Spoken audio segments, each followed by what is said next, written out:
Cerita ini memiliki dua versi teks dan audio. Silahkan pilih sesuai yang diinginkan, bisa dilihat di playlist. Bagian 6. Pertengkaran. Novel Dendam Pernikahan karya Poppy Novita. Mobil BMW hitam milik Andreas telah terparkir di pinggir jalan seberang gedung perusahaan.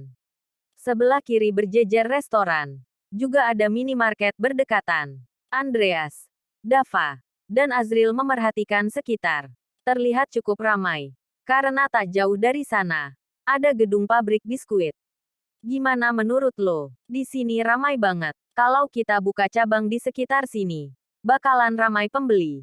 Gue jamin, ujar Andreas semangat. Boleh juga, sih. Tapi mau di sebelah mana? Sahut Azril yang duduk di jok belakang. Matanya masih mengitari berbagai sisi daerah tersebut. Di sini, Andreas menoleh ke samping. Tempatnya parkir memang ada ruko kecil sudah lama kosong. Nggak kekecilan. Andres. Azril kembali menanggapi. Nanti bisa dibikin tingkat 2 kayak cabang di Kelapa Gading. Gue yang desain entar. Dijamin bakalan rame pokoknya. Jawab Andreas mantap. Azril mengangguk-angguk. Sedangkan Dava sedari tadi hanya diam dengan ekspresi datar. Dav. Andreas menepuk lengan Dava yang duduk di sampingnya. Lo sariawan apa gimana? Nggak ada omongnya sama sekali dari tadi. Roman-romannya bakal kagak enak nih jawabannya. Celetuk Azril. Tatapan Dava semakin tajam ke arah restoran. Ada seorang wanita bersama lelaki yang menggendong anak perempuan usia sekitar 2 tahun baru keluar dari restoran. Ketiganya berjalan ke mobil Jazz abu-abu yang terparkir. Rahang Dava mengeras dengan deru napas memburu saat melihat mereka bercanda dan tertawa. Seolah hal tersebut sedang dipamerkan padanya. Andreas mengikuti arah tatapan Dava. Lalu mendengkus kasar. Nggak usah segitunya juga kali ngeliatinnya. Lihat mantan bahagia sama keluarganya. Napa lo kepanasan begini? Pergi dari sini sekarang juga. Perintah Dava tegas tanpa menoleh. Pergi. Gimana sih? Kita ke sini buat lihat lokasi cabang baru. Apa menurut lo gue akan setuju? Dava menoleh dan menatap tajam. Please deh. Dav, lo bedain urusan perasaan sama bisnis. Lo nggak setuju buka cabang di sini kenapa? Hah, karena lokasinya dekat sama restoran milik suaminya Nada. Iya, kan? Nggak usah banyak omong. Buruan jalanin mobilnya dan pergi dari sini sekarang juga. Ujar Dava penuh penekanan di setiap kata. Gue bukan sopir lo, jawab Andreas tak kalah tegas. Mau sampai kapan lo terjebak sama masa lalu? Lo itu udah nikah. Udah punya Aira. Dan sikap lo yang kekanakan kayak gini. Jelas nunjukin kalau lo masih punya perasaan sama Nada. Nggak usah ceramah. Tahu apa lo tentang perasaan gue? Terserah. Pukas Andreas cepat. Gue bawa lo ke sini bukan buat debat tentang perasaan lo. Gue mau kasih lihat lokasi strategis ke Elo. Paham, masih banyak lokasi strategis di Jakarta ini. Gue bilang nggak setuju buat buka cabang di sini. Harusnya lo paham. Gue nggak paham sama jalan pikiran lo. Kalau lo nggak mau ada di sini, nggak masalah. Gue yang bakal buka. Gue yang atur. Dan gue yang urus cabang di sini. Gue nggak setuju. Cari lokasi lain. Jangan kekanakan bisa nggak? Dav. Gue ngajak lo ke sini. Karena gue ngehargai lo sebagai pemimpin usaha kita. Tapi bukan berarti lo bisa bersikap sok bos dan seenaknya sendiri. Azril menghela napas panjang mendengar perdebatan kedua sahabatnya. Ia hanya diam menyandarkan tubuh sambil ngupil dengan nikmatnya. Jadi mau lo apa sebenarnya? Lo nganggap gue pemimpin tapi nggak mau denger omongan gue. Terus mau lo kayak gimana? Lanjut Dava dengan nada suara penuh emosi. Gue bakal tetap buka cabang di sini dengan atau tanpa persetujuan lo. Emang brengsek lo. Lo yang brengsek. Lo campurin masalah hati dengan bisnis. Dan gue sama sekali nggak ngerti sama jalan pikiran lo. Lo itu udah punya istri kalau lo inget. Lo gak takut kalau suatu saat istri lo tahu kalau ternyata suaminya masih nyimpen perasaan sama mantannya. Lo nggak kapok ditinggal sama cewek.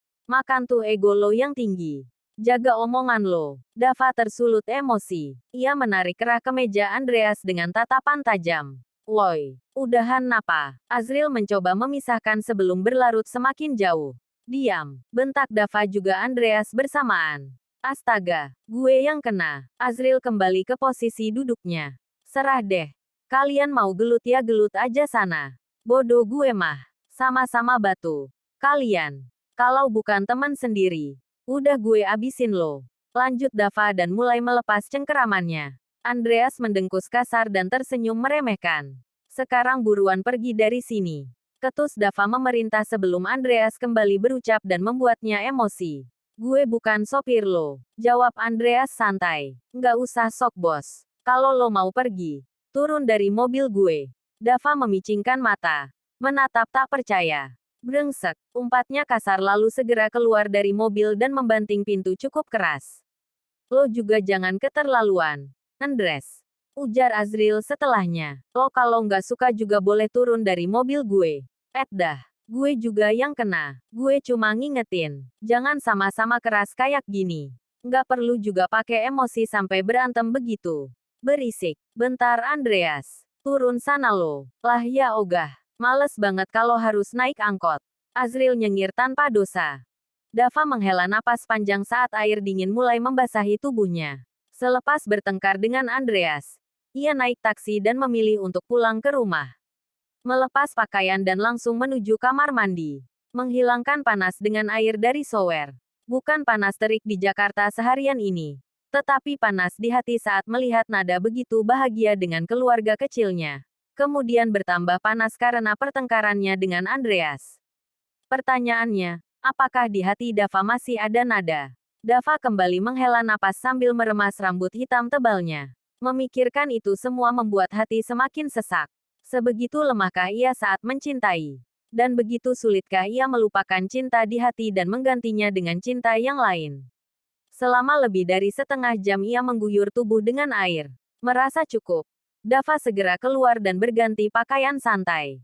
Kaos merah tanpa lengan dan celana hitam pendek selutut. Mengacak rambutnya secara kasar di depan cermin.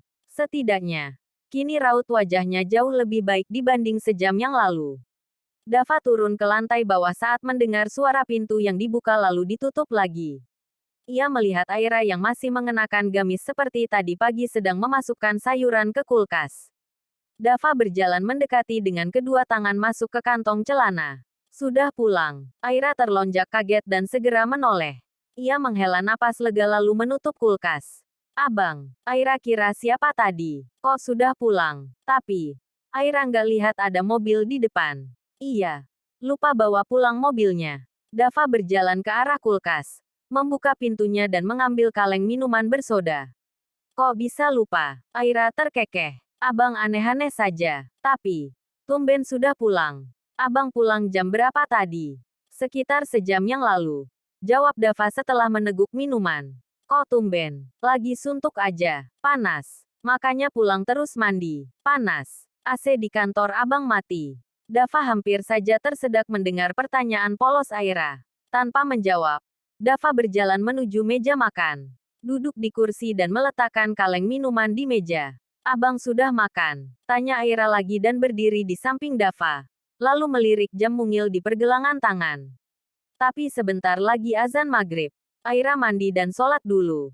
Ya, bang. Nanti baru masak buat makan malam.